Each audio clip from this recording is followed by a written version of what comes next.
আমাদের হাতিবান্ধা যারা ঢাকায় আছেন অত্যন্ত তারা সংগ্রামী, অত্যন্ত তারা বিদ্রোহী।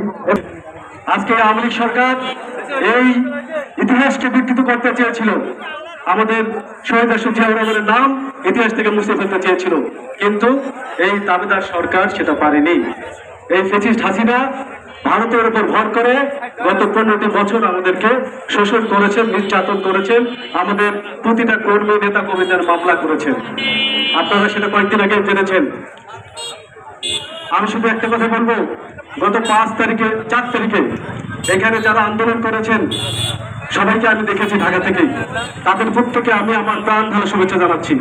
আমি আপনাদেরকে আরেকটা বিষয় জানাতে চাই, আমাদের হাতিবান্ধার যারা ঢাকায় থাকেন তাদের সাথে আমার প্রায় কথা হয়।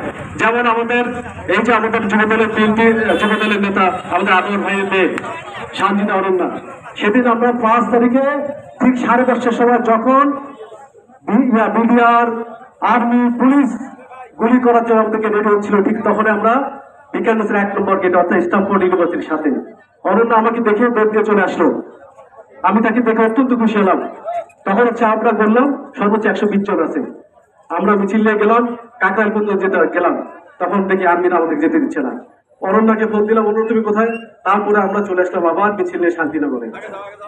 পারতে থাকলো, সবাই পারতে থাকলো।